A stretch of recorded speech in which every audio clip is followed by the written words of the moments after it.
Tudo bem, gente? Paz do Senhor Jesus. Pessoal, vou falar sobre um assunto aqui importante que de certa forma vai nos abençoar e vai esclarecer algumas dúvidas que muitas pessoas têm tido, né, ao longo desses anos e quanto aos posicionamentos que pessoas têm tido sobre diversos assuntos que têm se levantado na sociedade brasileira, e não só, mas também no mundo, né?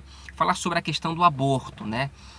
Nós como igreja somos contra o aborto, né?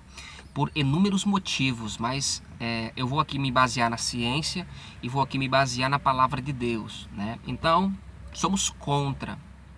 Primeiramente, a vida ela já começa na concepção. Isso aqui, se eu pudesse parar só nisso aqui, eu já parava. A vida começa na concepção, que significa que quando o óvulo da mulher é fecundado, já é tido como vida. Lucas capítulo 1, versículo 31 diz que quando o anjo se apresenta a Maria para falar do grande feito que iria acontecer na humanidade por intermédio dela, que ela seria uma bem-aventurada e tal, o anjo diz assim: e conceberás e darás à luz a um menino e colocarás-se o nome de Jesus. Preste atenção na palavra do anjo, e conceberás. Ele fala sobre conceber e posteriormente fala sobre o sexo, né, de Jesus Cristo. Preste atenção. Se a vida já começa na concepção, que direito o ser humano tem de mexer com a vida? Isto é, de tirar a vida. Não precisa se haver o desenvolvimento para chegar em forma embrionária, para chegar em forma de feto, tal, para o desenvolvimento, para ser tido como vida, ou até mesmo ter uma forma de um ser humano. Não, a vida já começa na concepção. Então, quando se mexe nisso, remove isso, mata isso, está matando uma vida. O Salmo de número 139, a partir do versículo 15, o salmista diz algo interessante, que Deus já nos via ainda em uma forma informe, isto é, vou parafrasear. O salmista diz que Deus já tinha nos visto quando ainda a gente não tinha sido desenvolvido dentro do útero da mãe. Ok? Então ele diz, Deus ele nos vê ainda em uma forma informe. Ele diz que os nossos ossos foram entretecidos dentro da barriga da mãe. Irmãos, pare e pensa em algo interessante. Se a vida começa na concepção, todo ato contra essa própria vida é assassinato. Ok? Então, como diz um grande pregador brasileiro, o aborto nada mais é e nada menos é do que o ataque dos poderosos contra os indefesos. E é uma pura verdade, porque não tem como se defender a criança ali dentro quando já foi na forma de concepção. Não tem como se defender.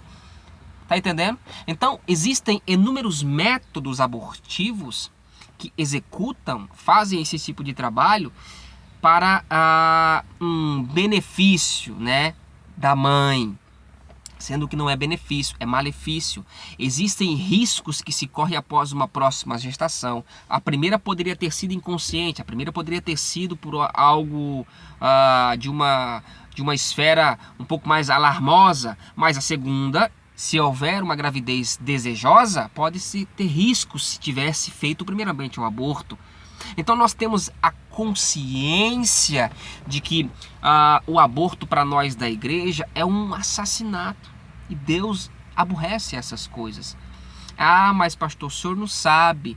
A pessoa engravidou por causa de uma violência sexual, por causa de um abuso sexual.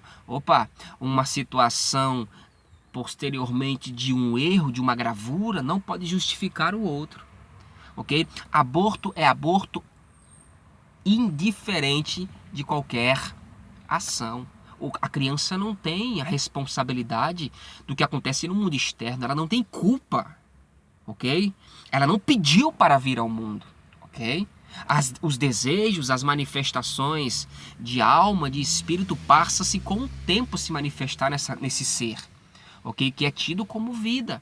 Então, a criança, mesmo ainda em forma de desenvolvimento, ou até mesmo se não se desenvolveu ainda, é tido como um ser humano, né? Aí a mãe já pode dizer o seguinte: não, o corpo é meu, faço o que eu quero, aquilo outro, nada disso. Primeiramente, o ser ativo de uma gestação é o feto. Você é o ser passivo. Ei, mãe, você é o ser passivo. A criança não é um prolongamento do seu corpo. ok? Não é uma unha que você corta, um cabelo que você corta. Não, não. É um produto, é um ser independente. A prova é que ele vive dentro de uma cápsula ou de uma bolha, ok? De água e se alimenta do fluido amniótico que vem através do cordão umbilical, ok? Se essa cápsula se rompe, automaticamente o corpo expulsa para fora como corpo estranho. Então veja bem, não é uma decisão daquela que é gestante de decidir tirar ou não essa criança, ok? Porque o agente ativo é a criança, o passivo é a mãe, é independente. Outra prova é que a própria criança decide a hora em que quer nascer e vir ao mundo. Não é a mãe que decide, ok? O tempo, as semanas que se conta de desenvolvimento dessa criança, ela própria sabe a hora que vai nascer ou não. Então é independente. Então não temos o direito de tirar a vida de um ser que é independente. Olha só que interessante. O ser humano, ele decide sobre a sua vida. Porém, se ele tira a sua própria vida, ele vai prestar contas a Deus que um dia o deu. Ok? Agora, uma criança, por ser independente, a mãe não tem o direito de tirar a sua vida, porque ela se sente no direito, ela foi violada, ela foi violentada, ela teve problemas, ela tem 10 filhos, agora é o 11º, então eu tenho direito. Não, e não é questão de saúde pública coisa nenhuma. Ok? Nós como igreja defendemos sim a vida, independentemente de como ela foi gerada. Ela não tem culpa, a criança.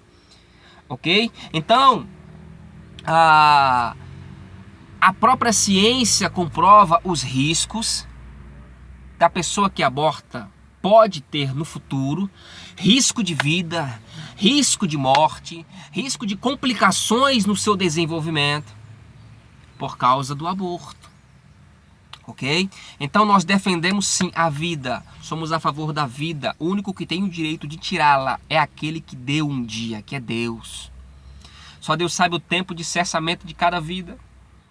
E nós, por motivos inúmeros que seja, não temos o direito de mexer na vida de ninguém. Então somos contra. Por causa desses princípios que são levantados.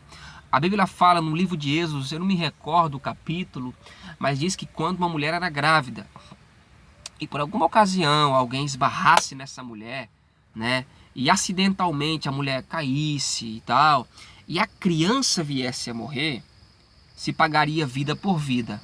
A vida de quem? A vida da criança? Sim. Não a vida da gestante. Para você ver como era independente. Então, por exemplo, se o homem esbarrasse na mulher grávida, a mulher caísse e tal, e por alguma ocasião a criança morresse, o que esbarrou iria pagar com a própria vida, por causa da vida da criança, ok? Não iria matar a mulher que era grávida, mas a pessoa que esbarrou iria morrer porque a criança de fato morreu. Mas se a criança não morresse, a mulher também não morresse, a mãe no caso, se pagaria uma multa por aquilo, dando a entender o seguinte, o quão Deus valorizava a vida, tanto lá atrás, imagina nos dias de hoje. Então não é direito do ser humano tirar vida, ok? Não é direito do ser humano abortar, ok? Tem líderes que se levantam. Irmãos, líderes que se levantam com esse posicionamento contrário ao que temos, eu vou logo dizer a verdade, é ignorante, não conhece nada de Bíblia, não conhece nada de Deus, não conhece nada de sociedade. Essa é uma pura realidade. Então não importa se o cara é famoso, de 50 mil igrejas, líder mundial, não importa. Mas se tem um posicionamento contrário à palavra de Deus, ele não conhece nada. Ok? Então é melhor ficarmos com a Bíblia, com a palavra, com o que a Bíblia diz, sermos felizes, ensinar o povo, abençoar o povo, esclarecer ao povo coisas que agradam a Deus, coisas que até mesmo também aborrecem a Deus. Precisamos ser defensores da palavra, crentes na palavra, porque nós somos tidos nesta vida como embaixadores de Cristo, homens e mulheres que defendem a bandeira do cristianismo. Então fique com essa palavra, compartilhe aí, que Deus te abençoe em nome de Jesus.